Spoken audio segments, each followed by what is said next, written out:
నమస్తే, welcome to Yoyo TV.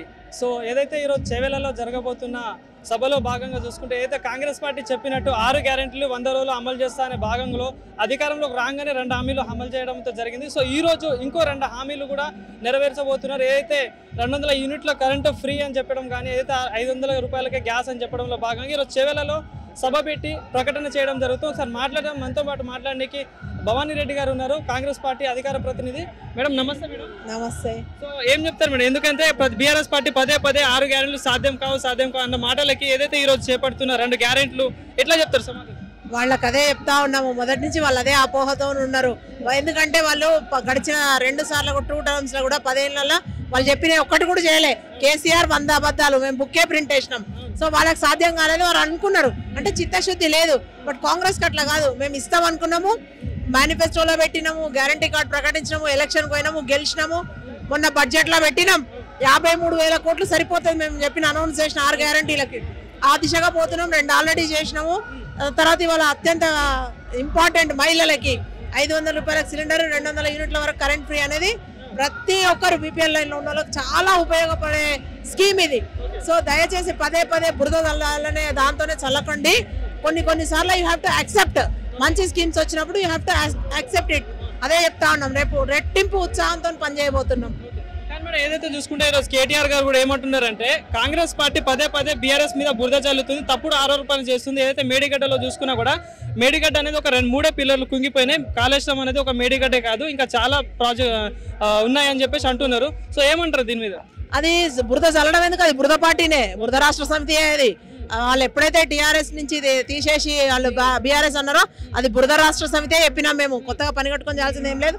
నిజంగా కూడా గడిచిన కాలంగా చూస్తుంటే ఒట్టి మేడిగడ్డ కాళేశ్వరం అనే ప్రాజెక్ట్ తోని మిగతా అన్ని బంద్ పెట్టి నిజంగా ఇవాళ ఎంత అతిపెద్ద గుదిబండ అయి కూస్తుంది. మేము ఎప్పుడో చెప్పినాం అది ఎత్తిపోతలా తిప్పిపోతలా అని. సోయి లేదు, వినలేదు. ఆయన్నే డిపిఆర్, ఆయన్నే ఇంజనీరు, ఆయన్నే కన్స్ట్రక్ట్ చేస్తాడు, ఆయన్నే ఎత్తిపోస్తాడు, అన్ని ఆయన్నే చేస్తాడు. సో అట్లాంటి కేసీఆర్కి ఇలా కళ్ళు తెరిచి చూడమంటున్నాము. ఇవాళ చక్కని పాలన అందించే దిశగా పోతున్నాం. నువ్వు అదే రోజు ప్రాణహిత సేవలు కంప్లీట్ చేసి ఉంటే వేరేలాగా ఉంటుండే. ఇవాళ రాష్ట్రం మా దరిద్రం ఏంటంటే మా తలరాత అట్లా రాసిండ్రు. సో ఇప్పుడు దాన్ని చెడిపేసి మేము కొత్తగా కాంగ్రెస్ ప్రభుత్వం తీసుకొచ్చిన ఈ 6 గ్యారంటీలన్నీ కూడా అమలు చేసి మహిళలనే కాదు పురుషులను కూడా అందరినీ కూడా ఆర్థికంగా, సామాజికంగా అన్ని రంగాలలో బలోపేతం చేసే దిశగా మేము ప్రయత్నం చేస్తూ ఉన్నాము. వాళ్ళకి ఇంకేముంటుంది, వీళ్ళు అరే మంచిగా చేయబట్టని పాలమూరు రంగారెడ్డి కంప్లీట్ చేస్తాం, ఇవాళ అన్ని కంప్లీట్ చేస్తాం మేము. అందుకని చెప్పి వాళ్ళకి బాధ అవుతుంది. ఆ బాధలో రకరకాలుగా మాట్లాడుతూ ఉన్నారు. పుసుకున వీళ్ళు అన్ని చేస్తే రేపు పార్లమెంట్ ఎలక్షన్లలో మాకేం రావు కదా అని. ఎస్, వాళ్ళకేం రావు.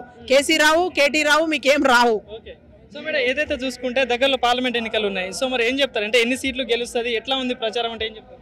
బరాబర్ 17 గెలుస్తామనే చెప్తా ఉన్నాం. మేము ప్రచారం కూడా చూస్తూ ఉన్నాం. ఆల్రెడీ మొన్న ఆదిలాబాద్ ఒక మీటింగ్ అయింది, వాళ్ళ చేవెళ్ళ ప్రతి దగ్గరలో కూడా మేము చేసినవే చెప్తాం. కాబట్టి మేము ఏమేమి చేస్తామన్నామో అవే చేస్తున్నాం, అవే చెప్పుకుంటూ వెళ్తాము. జనాలు మొన్న ఆదరించి మనకు ఎట్లా ముఖ్యమంత్రిని చేసుకున్నామో దేశంలో కూడా రేపు రాహుల్ గాంధీ గారిని అట్లనే ప్రధానమంత్రి చేసే దిశగా మేము పోతా ఉన్నాం. మేడం ఏదైతే చూసుకుంటే మొన్న రీసెంట్ గా కవిత లిక్కర్ స్కామ్ మళ్ళీ తెరపైకి రావడాన్ని ఎట్లా చూస్తారు? ఎందుకంటే దగ్గరలో పార్లమెంట్ ఎన్నికలు ఉన్నాయి.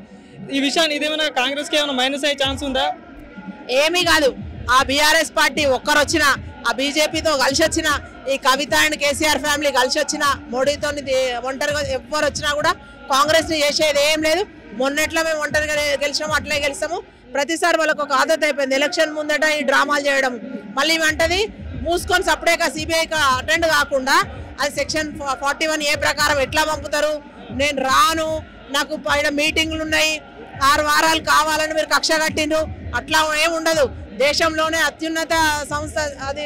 దాన్ని పిలిచినప్పుడు దర్యాప్తు సంస్థ పోవాలన్న ఇంగితం నీకు లేదు. గతంలో పెద్ద వాళ్ళందరినీ పిలిచినా కూడా అందరు హాజరైన మాట్లాడకుండా నీ తప్పేం లేకుంటే నువ్వు పోయి క్లీన్గా రా బయటికి అంటున్నాం. నువ్వు పోయి నిరూపించుకొని రా నేనేం చేయలేదని. నువ్వు తప్పు చేసినావు కాబట్టే ఇప్పుడు అరెస్ట్ చేస్తే ఇజ్జత్ పోతుంది. నీ అయ్యా మొత్తం కచరా అవుతాడు. ఇంకా ఆల్రెడీ ఆయన కేసీఆర్ అంటే కచరానే చెప్పినాం కదా, ఇంకా బర్బాద్ అవుతాడని చెప్పి, సున్నా వస్తుందని చెప్పి ఇప్పుడు భయపడతా ఉన్నారు. సో మీరు ఏమి చేసినా కూడా ఇది ఆగదు. కాంగ్రెస్ ప్రభంజనం ఇది. ఇంకోటి ఏదైతే చూసుకుంటే కాంగ్రెస్ పార్టీకి వలసలు వస్తూనే ఉన్నారు, కౌన్సిలర్లు కానీ మాజీలు కానీ ఇట్లా వస్తున్నారు. సో ఎట్లా చూస్తారు దీన్ని? అట్లా అంటే మా పరిపాలన నచ్చి ప్రభుత్వంలో భాగస్వామ్యం కావాలనుకొని వచ్చేవాళ్ళు వస్తూ ఉన్నారు. దానితోని మేము అంటే మాకు భావస్వారూప్యం ఉన్న వాళ్ళని మేము వెల్కమ్ చెప్తా ఉన్నాము. ఇట్స్ దేర్, వాళ్ళే అంటున్నారు. మేము ఎక్కడ కూడా వెళ్ళి మీరు రండి అని మేము బలవంతం చేసింది లేదు, మేము ఏమంటలేము. సో వాళ్ళంతా వాళ్ళు వచ్చినప్పుడు వీఆర్ వెల్కమింగ్ దెమ్. ఏదైతే చూసుకుంటే మనం ఏదైతే చెవెల వేదిక ప్రకారంగా చూసుకుంటే ఏం చెప్తారు తెలంగాణ ప్రజలకు? ఎందుకంటే దగ్గరలో పార్లమెంట్ ఎన్నికలు రాబోతున్నాయి, సో ఏం చెప్తారు? డెఫినెట్ గా మనకి ఇక్కడ చేవెళ్ళ సీట్ గెలవడానికి పొద్దున బలమైన నాయకులే అని చెప్పొచ్చు. వీళ్ళని గతంలో ఆయన ఎమ్మెల్సీ మాజీ మంత్రి ఉన్నారు, తను ప్రజెంట్ చైర్మన్ ఉన్నారు, జడ్పీ చైర్మన్. మాకు డెఫినెట్ గా ఈ ప్రాంతంలో మంచి పట్టు దొరుకుతుంది. పెద్ద లీడర్లే నిన్న జాయిన్ అయిన అనితారెడ్డి, తీగల కృష్ణారెడ్డి వాళ్ళు, తర్వాత ఇక్కడ చేవెళ్ళ వీళ్ళు ఆల్రెడీ మనం ఉన్న నాయకులకు ఇంకా బలం చేకూరి మనం పోగొట్టుకున్న చేవెళ్ళని మనం కొట్టొచ్చు ఈసారి అనేది. ఇంకోటి చివరగా చూసుకుంటే మొన్న కేటీఆర్ గారు ఏదైతే రేవంత్ రెడ్డి గారిని ముఖ్యమంత్రి అని ముందే ప్రకటించుంటే కాంగ్రెస్ పార్టీకి 30 సీట్లు కూడా రాకపోయేటి అని చెప్పేసి చెప్పడం జరిగింది. సో ఏం చెప్తారు దీని మీద?